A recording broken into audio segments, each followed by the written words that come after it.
Akıl Bokdadı kanalında sizə xoş gəldik. Bağışlayan və mehriban Allahın adı ilə. Salam mənim əzizlərim, igid oğullarım, gül qızlarım. Yaxın əyləşin. Bugün Kövsər bacınız sizə nağıl boğçasından gözəl bir nağıl seçib. Nağılın adı Palçıqlı ayaqqabılar. Günorta vaxtı idi. Ağacların arasından yüngül bir meh əsirdi. Yaşıl yarpaqlar sanki rəqs edirdi. Küçələr artıq dolmuşdu. Çünki uşaqlar məktəbdən evə qayıdırdılar. Hər tərəfdən uşaq gülüşü və oyun səsi gəlirdi. Samir də məktəbdən qayıdırdı. Çiynində sevimli, rəngli çantası var idi. İri addımlarla evlərinə tərəf gedirdi. Üz-gözü qıpqırmızı olmuşdu. Çünki məktəbin həyətində çox qaçıb oynamışdı. Lakin buna baxmayaraq çox sevincli idi. Evin qapısına çatanda qapının zəngini basdı. Qapı açıldı və anası gülümsəyərək qarşısına çıxdı. Salam, gözəl balam, necəsən? Günün necə keçdi? Samir cavab verdi. Yaxşıyam ana, sadəcə yorulmuşam. Bugün çox oynadıq. Ayaqqabılarını çıxarmaq istəyəndə birdən palçıqlı və kirlənmiş ayaqqabılarına baxdı. Anasının hər zaman dediyi söz yadına düşdü. Ayaqqabılarını təmiz qoy, evə palçıq girməsin. Ayaqqabılar o qədər palçıqlı idi ki, sanki neçə il idi alınmışdı. Halbuki heç bir ay deyildi alınmışdı. Öz-özünə dedi.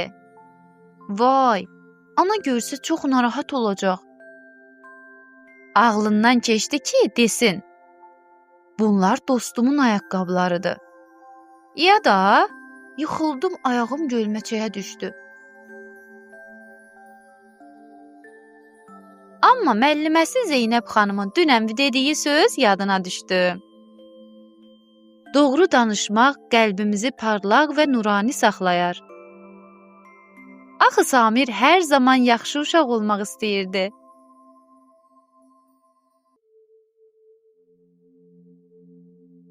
Bu cür düşündükdən sonra anasının yanına gedib dedi. Ana, ayaqqabılarım palçığa bulaşıb. Qorxdum ki, mənə əsəbləşərsən, ona görə də əvvəl sənə demək istəmədim. Anası ona biraz baxdı və sonra gülümsəyərək dedi. Aferin sənə, mənim ağıllı balam. Bu sənin artıq böyüdüyünü göstərir. Sonra birlikdə həyətə getdilər.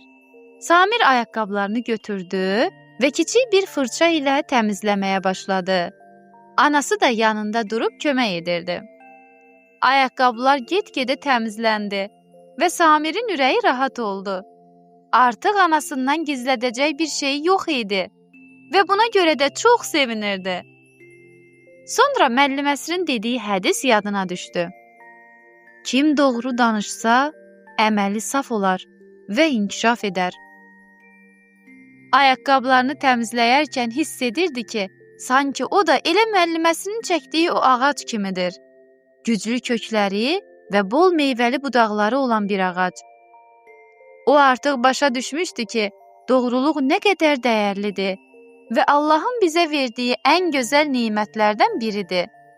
Elə bir nemət ki, dilimiz də, qəlbimiz də yalnız doğru olanı saxlamalıdır. Əziz balalar, bu nağılımızı da bəyəndinizsə, o zaman şəkil çəkib bizə göndərməyi unutmayın.